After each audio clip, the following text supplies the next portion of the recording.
I've been working with churches overseas for about 45 years and lived overseas for about 20. And so what I want to do very quickly is talk about, well, we'll look at the topics that I'm going to talk about. Oh, it is slow. Okay. We're going to talk about the impact of diversity. So one of the things that I hope to get through this morning is talk about the diversity that you have, not only in the United States, but when you go out, you see so many more cultures. And then we'll talk about the full weight of autonomy. And what I mean by that, it seems like there's some people here that have some small congregations, and so you'll know what I'm talking about. But then when you take that and you add it to you're in a foreign country and you're by yourself, and the only ones that are part of the congregation is you and your wife, you understand what autonomy is. And so we'll talk about that as the full weight of autonomy, and then the realization of spiritual growth. And I know a lot of you all experience that, and that is when you're working with someone and you've studied with them for a while, and then they're finally be converted, then the work is not over. Of course, it just begins. And then the last is the joy of leaving.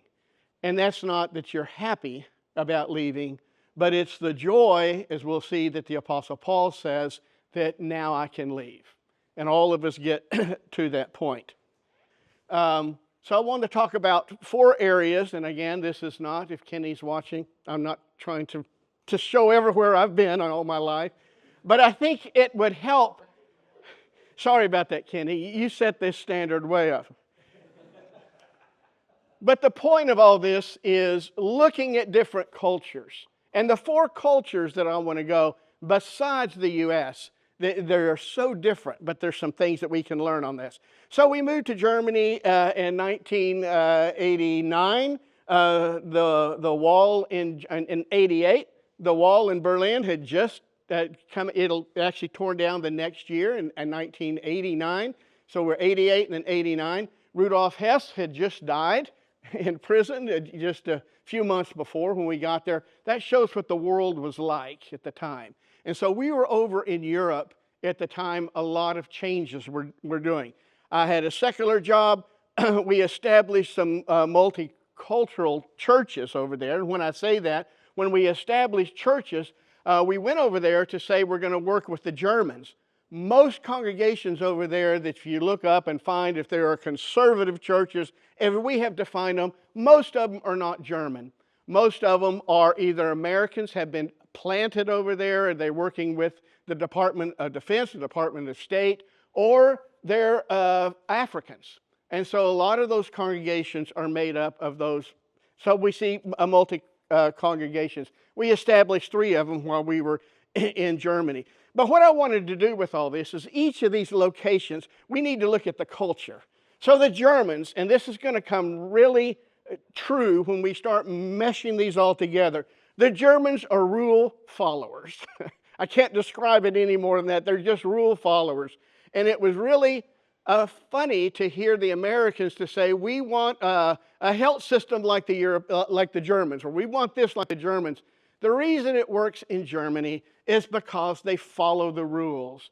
Here, everybody has their own rights, and it's not going to work in America a lot of times. So here's a good example. The Germans don't necessarily like to follow the rules, but they have to follow the rules. A great example is when you see 2 lanes coming together. It was chaos until they put in the zipper rule. The zipper rule is one car has to go in before the others, and that's the way it smoothly goes in. The Americans honk and let somebody in. No, the Germans, they're upset about it, but they have to do one at a time, and it works. That's the German mentality, and we'll talk about that in a second. It's very clean. It's a well-oiled machine. When Craig and them came over years ago, he was frustrated because it was the land, as he called it, the land of castles and scaffolds, because they clean everything, and it's in condition over there. Predefined customer service. Example of that is, well, we'll see that in just a second. Let me get to the other. We moved to England for 3 years. So we were in Germany for 17. And we were in England for 3. And we moved there because of a secular job. And so this is what you're going to see in all 4 of these. There was a secular job involved with this. Move over there, I was with the Department of Defense.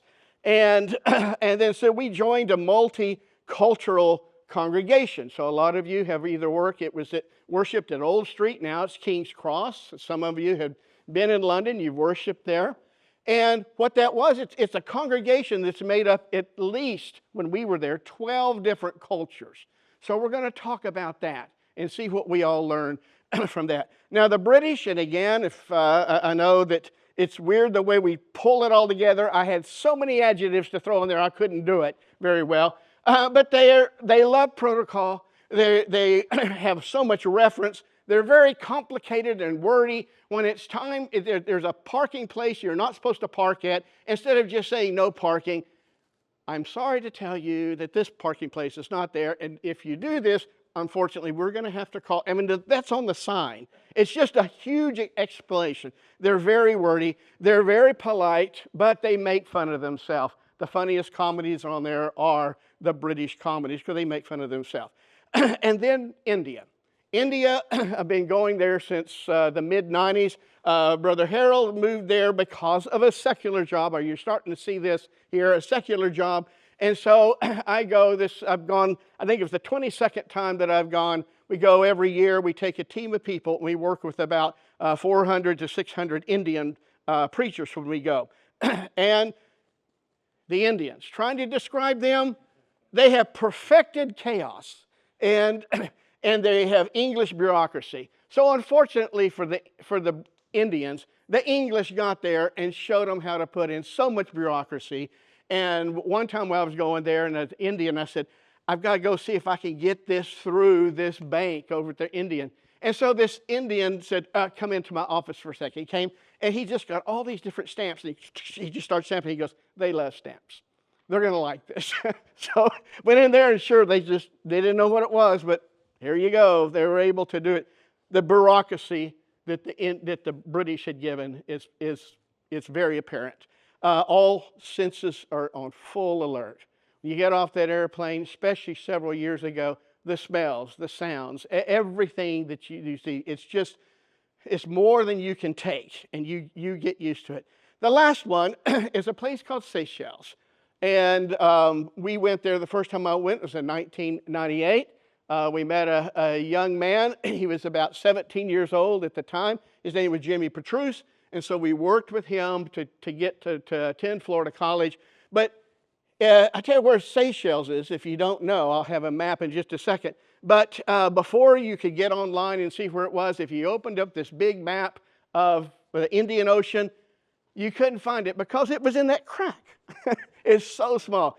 The main island there is 15 miles wide, long, 5 miles wide, and it has a population of about 100,000 people. It has, there's about 110 other islands in there, but only 3 are populated. So the 100,000 people are from those 3. Okay, they have a very clear physical and spiritual boundary. And so when you're going out to say, let's door knock, okay, well, let's do this area. I mean, it's very well defined.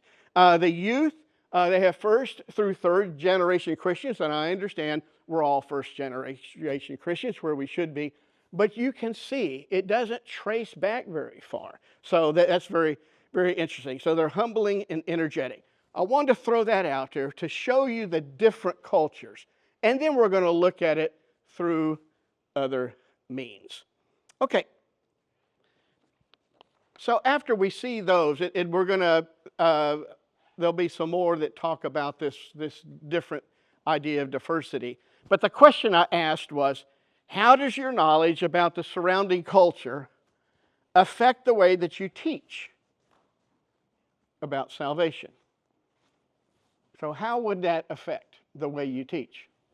It's like old Jesus parables. He used things they knew from their life. So in a different culture, you need to find a way to communicate to them a way that they understand.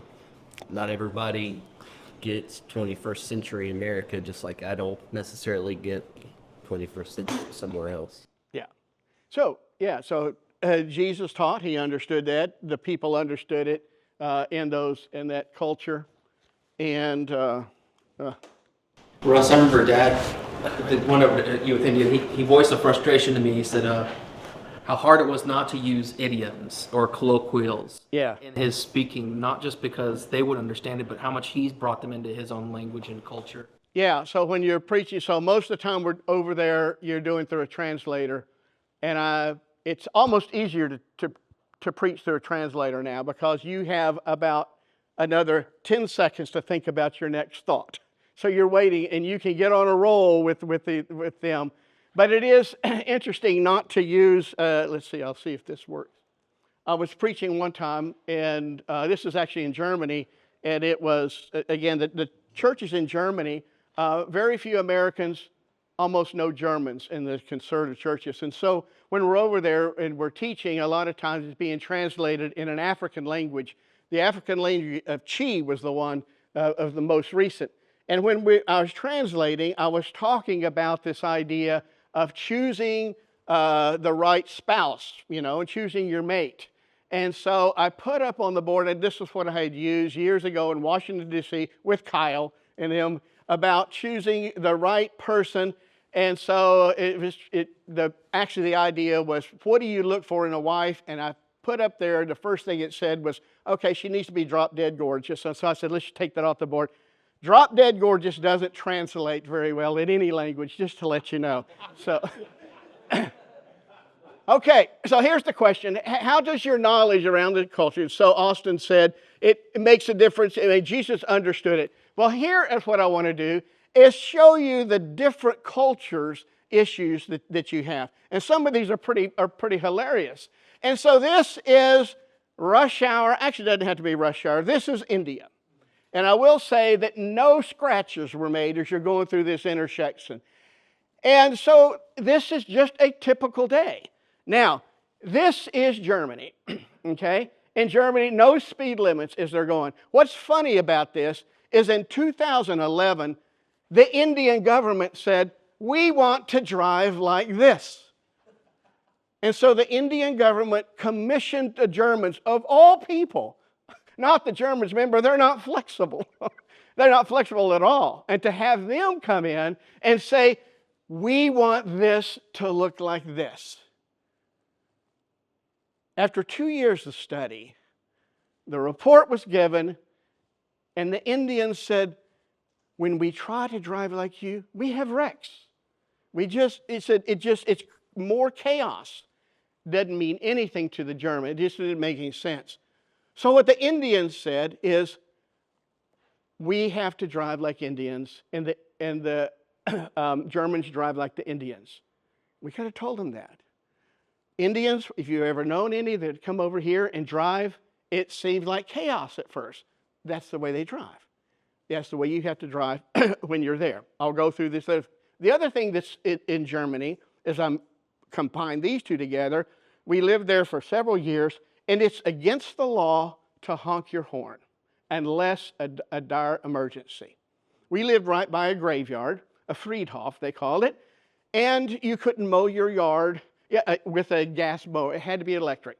It wasn't that you're raising the dead. It's there are people over there that are at the cemetery that you don't want to disturb them. And in Germany, it's quiet time between 1 and 3 o'clock in the whole country. So you can't go out and do power tools. It's quiet time. We got used to that. In India, they tell you honk your horn. Their mirrors are not on. They don't have mirrors. They can't see where everybody is. And so if you've ever driven in India, right when you get out there, all you hear is all these horn honking. So it's a huge difference. So that right there is a big cultural difference. The signage. So here is really insignificant signs in India. This one right here, there's evidently somewhere someone's working, okay? Someone's parking. They're encouraging all these people to go slow. And so it seems to be very, very insignificant. Now I'm going to add the British. You remember where the British were? They're very wordy. Well, let's just see. Evidently, if you put a certain color on your sign, nobody can see it but the people that need to see it. Here's a secret bunker over here that only the people that should be seeing it can see it. This right here is a magic roundabout. It says, that's what they call traffic circles. And I do think it works a little better over there than it does here because they're going the other way. I can't explain it, but the way that you yield, it works a little bit better. But there's nothing magical about this. This was a new city that they had laid out. It's a city that has 300,000 people and 300 roundabouts. And so my wife and I went through this just so we could see it. We got about up here and we just wanted to get home. It was very difficult as you're trying to get through here, trying to get through all these roundabouts. Here's one. Again, you could just see the British are very, very wordy. And they can't, there's another one that it's just, they just cannot help themselves. They cannot just leave a post over. Okay. I am a Texan, so I can put this up. So you can all laugh at this. But these are signs to show about America. This is the way the Texans say, don't leave litter in our area. Don't mess with Texas. But this is a sign I found in America.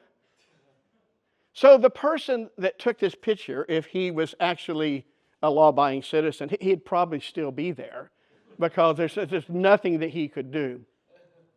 Seychelles are not exempt from this. So here's a sign, tortoises have the right of way. No kidding. I mean, you're not going to be flying around these corners in your moped and run into this guy and mow him down.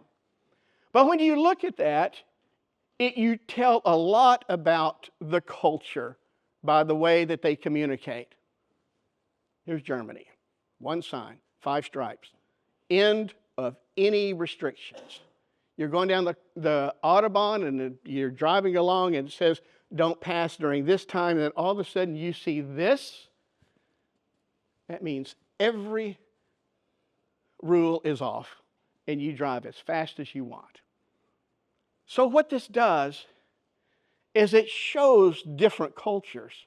Their signage shows a lot about them. I'm going to continue on. This is in customer service. This is in Seychelles. Well, first I'll talk about India. In India, when you see the women, you don't touch them. You don't get close to them. Sometimes if the women hold their hands out, you can shake their hands. But that's what you do. In India, when you're standing in pictures, you stand close, but it's that respect, and that's the way that they expect. In Seychelles, like some other countries, every time you walk into the building, the women are kissing you on each cheek, and you're kissing the women back. And all the men are kissing everyone, and it's just a big kissing thing. So we went over there, and my kids were in high school, Randy and Will, and they found this out, and they were ready for church very quickly every morning. There were some pretty girls, a handsome Ben over there. But this is the culture that you have. I'll go into some of these, and if you let me tell a little bit of these stories, it just tells a little bit about the culture. When we first moved to England, we were there for a little while, and I'll minimize this story, but we were coming home one night from church, and another American family had this one house that we passed. Their door was broken in. So I told Liz, I said, I'll drop you off, you can get the kids in bed, and I'll go. Judy, the lady, left the door open. When I got there, the door had been broken down. The dog wasn't barking, and one of the rooms was just in shambles. Nobody was there. So the British came up with this new process. They didn't have 911. It was before that.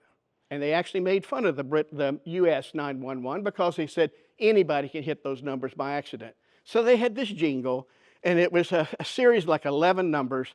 Anyway, I said the numbers all the way home, and when I got there, I called the numbers. I got the dispatcher on the phone.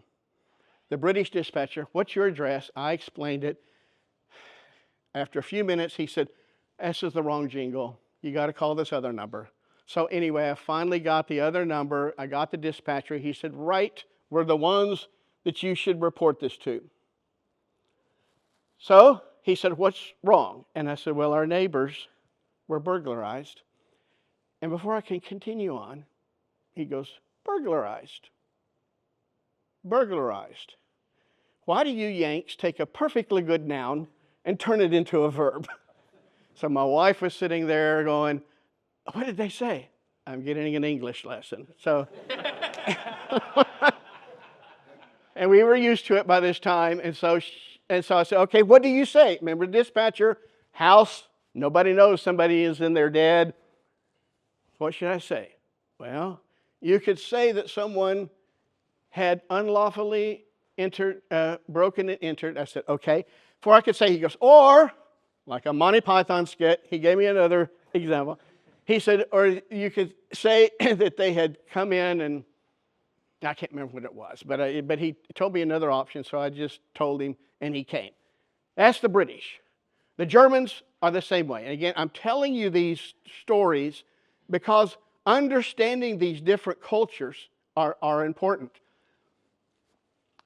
This is an antenna that goes on top of a house. And this little bar right here is like $300 to buy that and put it on it. But a friend of mine at work said, oh, you just go get a table leg. You go to Hornbox, which is their version of Home Depot, and you buy a table leg. And he said, and you just put it up there. And you stick it up, and it works perfect, a round table leg.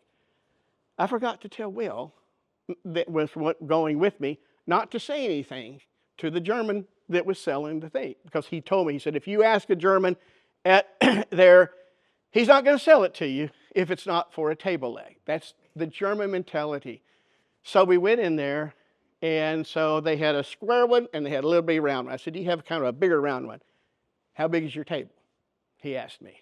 Oh, well, I mean, I just liked the look. I was sitting there Will was just sitting there. He was like 8 years old, and he goes, Dad, aren't we going to use this for an antenna?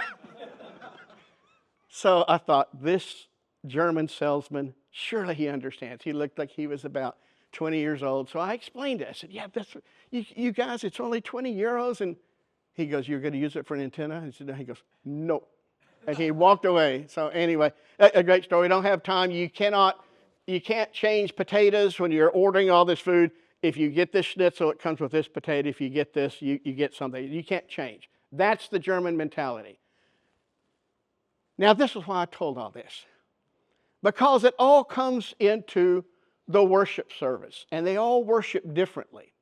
Here is a picture of India that I just took last January, and what happens when you go into the service, all the men and all the women take their shoes off before they walk in.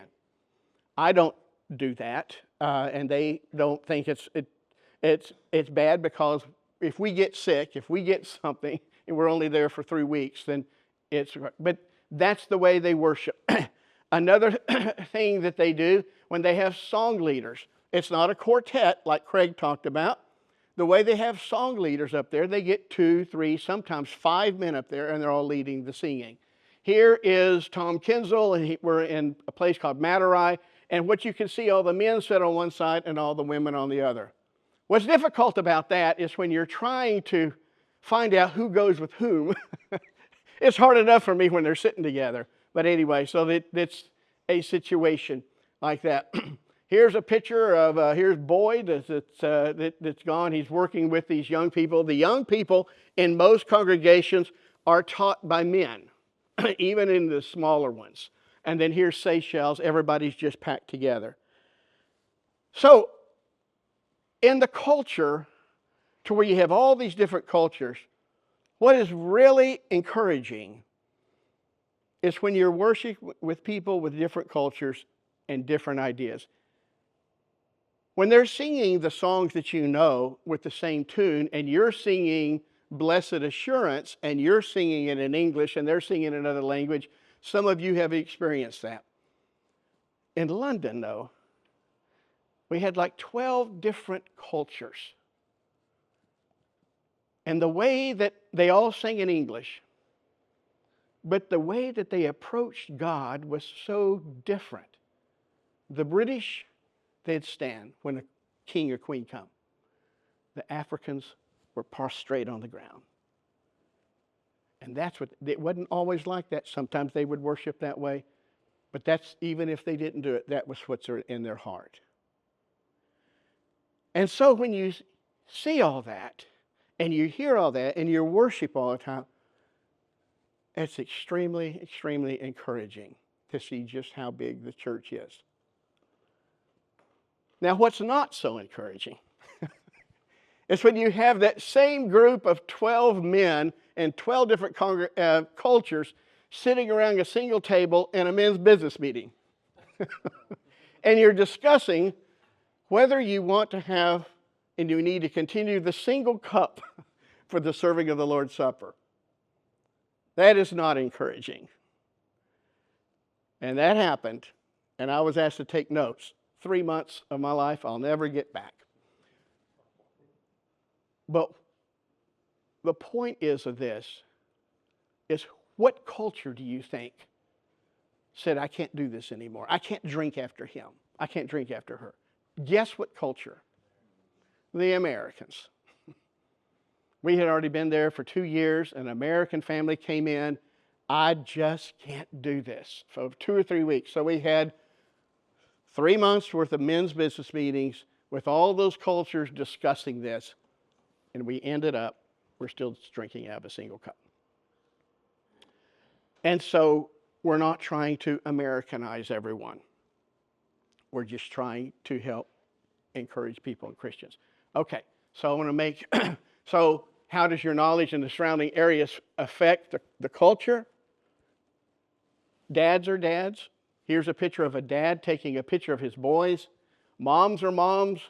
They duty up their children when they come to services, and kids are kids. And so the word was given to everyone. And it's what is our job to preach the gospel. Sin is sin in every culture. Truth is truth in every culture. And souls are souls. Now, I'm going to have to fly through these other 3 questions, but I think we can do it quickly. The second is the weight of autonomy. We went over to Germany. We had identified a congregation initially, and we found out very quickly that we couldn't worship with them. It wasn't the Germans. It was a German and American group. The Americans were not very reverent. And so 29 years old, me and my wife, children 2 and 3, we started a congregation. It was just us. What I found out very quickly, I knew in the back of my mind, is the buck stops with us. This is autonomy. We're making the decisions. There was no internet. There was no telephone that you could call back. All I had was a few commentaries and a couple of preachers that were a few hours away. And so you learned really quickly what your role was. Here's Seychelles. Robert Smith was the first one that was there. And so here's a congregation, they don't have elders. And so these men are deciding how they can work as men and making the decisions. So the question is, what challenges might a young preacher face at a small, newly established congregation when everyone is looking to him? So we don't have time to develop that thought. I want to get everybody's position on it, but we'll go on. These are Indian congregations that have the same issue. We work with several congregations over in India, and there's only 3 of them that I know have elders established. These are in Africa. I mean, this was in Darmstadt. My sister-in-law is the one in purple, if you couldn't tell. That's Lee. So I guess this is the best verse that I got for this is, finally, what you have to do is you have to take on the responsibility, and the buck stops there. And so you preach the word. I'm going to fly through some of this. The next is the reality of spiritual growth.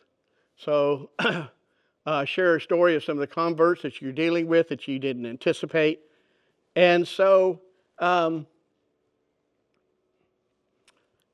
familiar story to all of us when the Apostle Paul in Acts 16, he was put in prison, and one of the converts in Philippi was the Philippian jailer.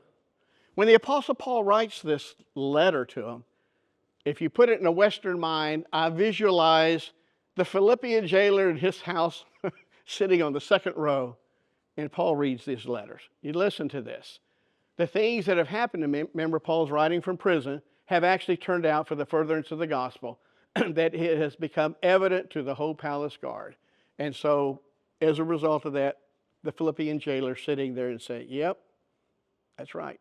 That's how I was able to do it. So here, these questions here, sometimes we have in mind who we're looking for, the type of person that we're looking for to convert the gospel. And many of you know they come in all sizes. I'll mention a couple of these real quick. I call it Simon the Magician because at the congregation in Darmstadt, Germany, it's all African. I like to get with the kids and I like to do magic tricks with them. And after I did a couple of them, they went and told their parents how magical I was. And the men of the congregation came up. I was a member there. And they said, Brother Russ, we would appreciate you not doing sorcery in front of our kids. So I've changed this to Simon the Magician. But here's one. So Lydia, first convert in Europe. Where was she from? Asia.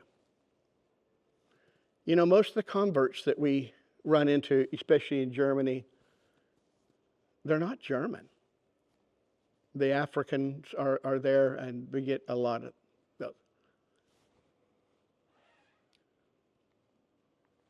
But after conversion, as many of you know, the true work of a local evangelist begins. Not visiting the sick, but bringing people up that are unfamiliar. They didn't grow up. They didn't go to Athens Bible School. They didn't go to Florida College, and trying to bring them to a certain level. I was in Missouri last weekend, and I got a text from one of these members that we've been working with, and we think he's being pulled along really well, and his spiritual strength is, and he seems to understand everything. He wrote me a text. He went skydiving. He wrote me a text and said, when you get back, I would like to put this experience up on the screen at the church building. So we've got a discussion with that. We need to talk to him about that. I don't mind him people coming over. And then at the end he said, I hope I didn't cuss.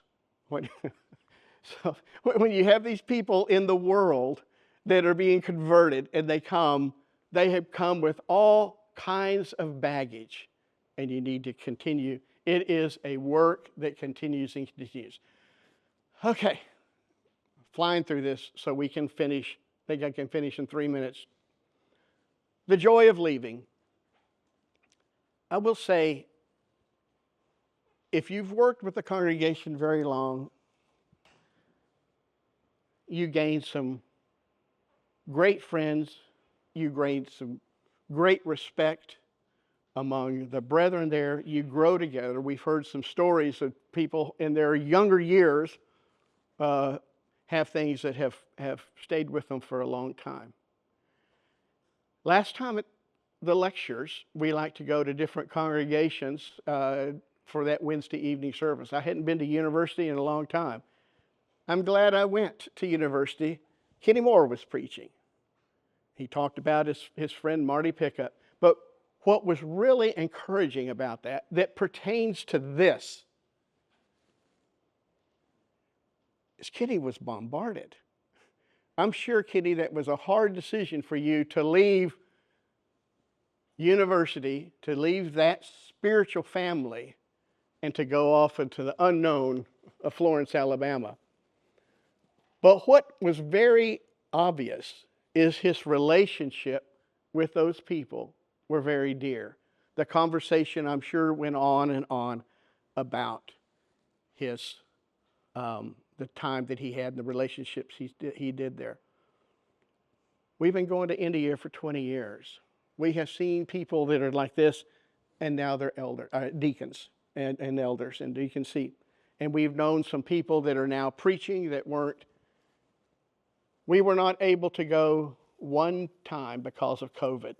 We went the second year.